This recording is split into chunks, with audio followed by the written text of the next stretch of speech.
I'm here with Dan Navarra with Chemistry Staffing. Dan, tell us a little bit about yourself, and then let's talk about youth pastor salaries. Yeah, thanks so much for having me on, Aaron. I'm happy to be here. I'm a church coach with Chemistry Staffing, and chemistry. The reason I love this company is we are all about helping churches find healthy long-term fits. And my heartbeat when I started the compensation survey 4 years ago was to eliminate compensation among youth pastors as a reason why they leave churches because Mm, it's a pain point for youth pastors. yeah, I've been a youth pastor for 15 years and I've experienced it firsthand. And so chemistry and I fit really, really well together because we both care deeply about helping churches find those healthy long-term fits. It just yeah, fits really well with who I am and what I'm all about.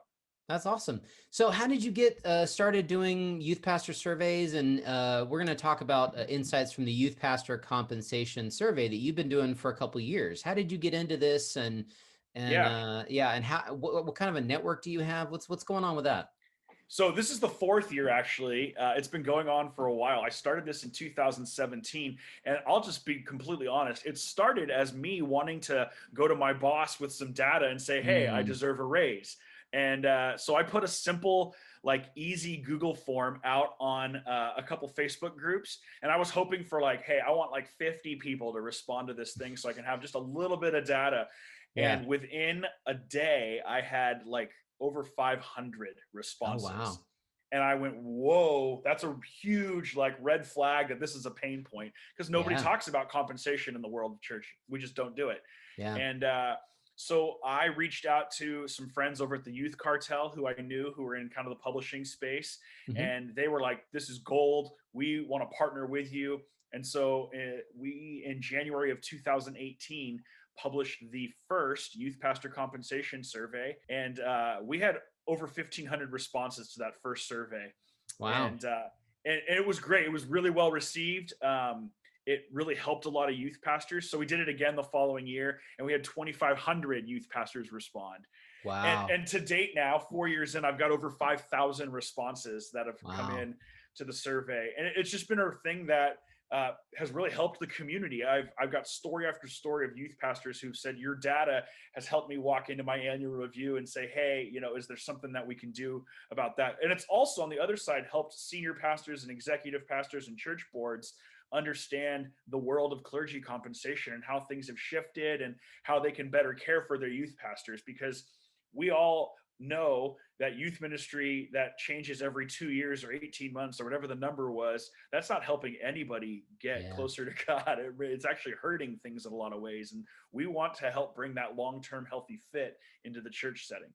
Yeah, definitely. Well, and we're excited. I've seen the church salary database. At this point, we've got almost 22,000 entries, and a lot of those are from all your youth pastor reports that you've made available and shared with church salary. And so we're able to sort of incorporate those with our database. But that's exciting. We've got a really deep bench of youth pastor data thanks to all the work that you've done. So we're really excited about being able to use that and helping people get salary data. So let's talk about sort of top line stuff. Yep. How much are youth pastors making, or how much did they make in America in 2020? What was sort of the national average? Yeah, so my data in 2020 said that the national average for a youth pastor, all things being equal, Hmm. $48,938 a year. Okay. And that's just salary, that's not benefits. Benefits is its own ocean Yeah. of, if you have this many kids or no kids or spouse or whatever. So we just look at salary. We take data on the benefits side, but it's not quantitative data. Yeah, at church salary, we focus just on what we call total compensation, because Yeah. it's almost impossible in the 21st century to compare benefits in a apples to apples sort of comparison. So, is that an increase year over year? What have you seen sort of over the 4 years that you've been doing as far as the sort of national average? Yeah, that's a great question. And what we've seen is we've seen consistency, and it's consistency trending in a good direction. So Oh, uh, this last year was 2.1% higher than the year before, which amounts to around $1,000, right? If yeah, you're just use round numbers, if the average is 50,000, 2% is $1,000, right? yeah. And it was 2.8% the year before, and it was 2.1% the year before that. So we've seen like 2 to 2.5% raises each year year over year for the last 4 years, starting with our first set of data, which we don't know where it was before that. And so there's been good increases. I know with 2.8% a year ago, we actually outperformed the federal COLA cost of living adjustment that was given out for people. And so that's a good thing. That means the industry's Yeah. catching up for something that's got a stigma of being low paying. Yeah, that's a positive thing. Not all pastors receive those cost of living raises every year. Well, that's one of the things we see No. with church salaries, that they tend to stagnate, and a lot of pastors don't get a pay increase unless they move to a different job, which is unfortunate. Yeah, and I have hard data on that actually. What I've found is tenure is negatively affected by compensation. So Mm. typically, people who are at that first church and they stay there for 5 years or 6 years, which for us in ministry is the sweet spot. That's when Hmm. your volunteer team has really been built, the Yeah, culture's changed. What we found is those people are actually making less money average than yeah. somebody who's maybe been in ministry for 6 years and they're at their second church and they left at that Mhm. magic 3 to 5 year mark. Because if you ever look at a job board, everybody wants 3 to 5 years experience. And so once you Mhm. get that experience, somebody else down the street, typically the numbers actually suggest they're willing to pay like 10% more for that Wow. experience. Yeah, it's a significant jump. And so Wow. yeah, we're trying, like I said, we're trying to eliminate that as a factor of why people leave. But it's bottom line is churches need to pay more attention to just giving simple cost of living raises. When I was on staff at a local church, even a couple of years ago, there was a lot of debate. Seemed to be a lot of reticence among youth pastors about getting a seminary degree. Getting an M. What's the value of getting an MDiv? I remember counseling a friend of mine who was a youth pastor intern, and I said, "Hey, man, if you want to, step into a different pay tier and you want to have a more solid employment, you need to go get a master's degree. You need to get an MDiv," and he didn't. What sort of impact does education have on youth pastor salaries based on your 2020 numbers? Yeah. So I'll say this, it is getting competitive in the youth pastor space in terms of qualifications. It really, truly is. Mm. So my numbers suggest, and this is year over year consistent, okay? Hmm. This is not just a one off kind of data set. I see between 10 and 12% difference between a non completed bachelor's degree and a completed bachelor's degree. Oh, wow. So in progress, we don't measure like, hey, I'm a junior in Yeah. college, or we don't do any of that. We Yeah. go from the I don't have a 4 year degree to I have a 4 year degree. We see Yep. a 10 to 12% increase. And then we see for a completed master's, we see another 16% or so bump year over Wow. year, anywhere from 15 to 17%. Yeah. So if you get a degree and then get a postgraduate degree, you could kind of reasonably expect that your compensation package should be worth 25% more than somebody Mm. who has a high school diploma or an AA or a certification program. Yeah. Some other kind of interesting numbers about this, because everybody wants to know, you like, okay, that's great for that upper tier of youth pastor, right? Like in terms of education, but Yeah. actually, the upper tier is large. My data suggests that a third of youth pastors have a completed master's.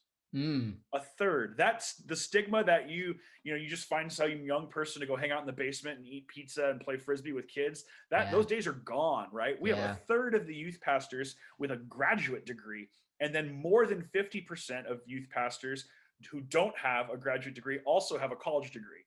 And that Mm. means almost 85% of youth pastors have a degree of some sort, right? Yeah. College, masters, somewhere in there. And so if you're in that 15% that hasn't completed your degree yet, like hang in there, stay in school, kids, Yeah. because it makes a huge difference for the longevity of your career.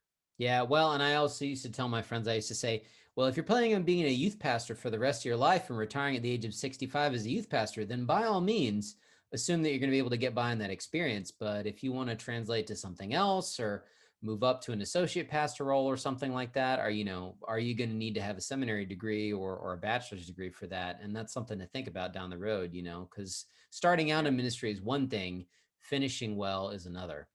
Yeah, I didn't look at it specifically this year, but I remember last year of all the youth pastors that had been in their same church and only been at one church for more than 20 years, 100% of them also had a college degree. Mm, 100%. yeah. So longevity, happens without education. It really does. But the data suggests at least that it's worth finishing at least your college degree if you want to be a lifer in ministry in general. Yeah, definitely. So I know another one of the things that you looked at this past year was sort of the impact of gender. This is something that keeps coming up, whether or not we want to acknowledge that it's a reality, it just keeps showing up in the data. What sort of data did you see this year in terms of any sort of gender gap? I know that when we did an analysis at Church Salary recently of the percentage of women serving in different ministry roles, youth pastors were number two, right behind children's pastors. And Sure. so I think it was 43% of youth pastors are female and 57% are male, at least in the church salary database. So what sort Yeah. of gender pay gap did you see in 2020? Yeah. So it's big. And here's an interesting tell from this year's data versus last year's data. First of all, I'll say the gap is 13% in my data this year. Mm, 13%. What that looks like is the male average salary is actually 50 grand plus or minus $100, and the female average salary is $43,500. Okay, so it's a mm, substantial gap. Okay, yeah. and what's interesting is in a year that most compensation packages were marked in some way by COVID, most churches Mhm. held things static. We saw way less raises in the data this year than we've seen in other years.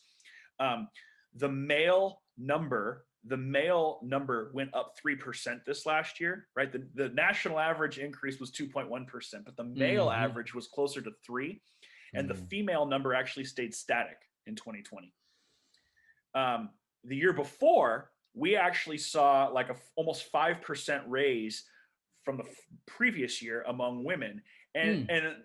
and there's a million reasons why that could be. We saw the entry level for female youth pastors, the first year youth pastors, was actually a higher salary than first year males youth Mm. pastors a year ago. So there were some good signs showing some positive movement. And I mean, national news outside of the church, there was the Me Too movement. There was all kinds of Yeah. reasons why churches were looking at this and asking questions about it and preaching about it and all kinds of things. Yeah. And so that slowed down this last year, Mm. suggested by my data. And everything slowed down because of COVID, but that's Yeah. not an excuse. So Yeah, but and then there. it seems like COVID has definitely hit that sort of male female employment situation. It's made a lot of impacts in that. Seen women dropping out of the workforce and things like that. Yeah, we've Definitely. also seen, in terms of denominations, and I won't name specific ones, but some of the more egalitarian denominations who employ more women Hmm. typically don't pay their youth pastors well anyway. And so Oh, you've got more women employed by certain denominations, but their compensation compared to a more complementarian denomination, it doesn't stack up. And I hmm. will say, because I can give good news, the exception to that's the Presbyterians. Presbyterians show excellent egalitarian compensation, and it's competitive with the market around them outside of just the Presbyterian denomination. So Okay. there's a little bit of, we don't talk about it, but there's a little bit of taboo that happens. And I know Yeah. from talking to women, I'm the only guy in Facebook history who's gotten to be a part of one of the female youth pastors, women in ministry Facebook groups. I came on and did a webinar for them in their Facebook live group. There's a lot of conversation right now happening among the female population Mm. about how can we find more equity in compensation. Wow, I bet. I think one of the most intriguing insights that came into a recent survey was the impact of pay on job satisfaction. I know, like we said, turnover is a big problem, and tenure, unfortunately, tends to be shortest among youth pastors than pretty much any other position. So, what can churches learn from last year's survey data about job satisfaction and pay among youth pastors? Yeah, it's a great question. And this is the first year I've actually looked at this. I haven't compared it to other years. Mm. But what I found, so what I do in the survey is I ask youth pastors to self-assess their level of job satisfaction on a Hmm. scale of 1 to 5. 1 is get me out of here. 5 is I want to be here a long time. Okay. And what we found was, from 2 to 3, 3 to 4, and 4 to 5, we Hmm. saw consistent 2-ish%, 2.5% increases from number to number to number. Now, there's a Wow. lot of things that affect satisfaction in the job place, but Yeah. clearly compensation is one of those things that affects satisfaction. And Yeah. and I actually believe, as a youth pastor, historically, um, to give a youth pastor $1,000 pay bump every year just a kind of a standard cost of living. We're going to do this increase every year. Has nothing to do with the number of baptisms or whatever merit, Hmm. measurements churches use. What that does is it actually helps the youth pastor feel like they are on the radar of the church to Mm. grow with them, right? Yeah. Because a lot of youth pastors are traditionally the youngest staff member on the church staff, especially at younger churches, right? Yeah. And so what happens is we get that youth pastor on staff and then we don't touch their number for years. Yeah. And then we try and find them a 10 or a 15 or 20% pay raise. Maybe they have a kid or get married or complete a degree, Hmm. and we go and find that raise. But what happens is that's just catching up to the Yeah. cost of living thing. And so if a church can pay attention, even to come in at 1% a year, $500 a year, right? That goes a long way towards helping a youth pastor feel appreciated. And there's other ways Yeah. to show appreciation. I think Yeah. in the article that I wrote recently for Church Salary, we talk about some of those ways to show appreciation. So as we wrap up, I know you have an article coming out about this, about the sort of minimum wage in California, and this is something that I think is on everybody's mind because the minimum wage is in the news. I think it got pulled out of the bill just recently, but it looks like it's something that's looming on the horizon. How have the minimum wage requirements in California impacted salary? I know you said that youth pastor salaries in California are like the highest in the country, but that's probably because of this law. Talk a little bit about that as we wrap up. Yeah, it's incredible. California is its own cup of tea when it comes to compensation. For people who are in the other 49 states, California's minimum wage is $15 is going to be $15 an hour in a couple of years here. Right now, Hmm. the lowest you can pay is $13 an hour, and that's a high minimum wage. But what's crazy is to be a salaried exempt employee in California, you have to make double minimum wage over a Mm, 40-hour work week, which makes it $26 an hour minimum, wow. which comes to like 50 grand. Yeah. California is a full 10% higher than the number two state, which is Texas in my data. Mm, Um, a full 10% higher average annual compensation. And they're like 17 or 16% above the average salary in the nation. And that obviously pulls that national number up. There's a lot of states that are a percentage point below the average yeah. salary. Well, I'm looking forward to reading your article about that. So yeah, you guys be looking out for that on Church Salary. Well, hey, Dan, I just want to thank you for not only talking with us today at Church Salary, but just for everything that you've been doing to help youth pastors to understand compensation and get fairly compensated. That's something that we care about at Church Salary, and Mm-hmm. we're grateful that you've been working in that area and that you've been willing to share your data with us at Church Salary. So that people can come and, if they want to get a specific report, not just on youth pastors, but other positions, they can do that as well. So thank you for all that you do for the church. I know it's an important thing. Having served in the ministry, I know how important compensation and pay is. So I appreciate it. Man, anything I can do to help keep people in place a little bit longer, I'm for that because everybody wins. Everybody wins.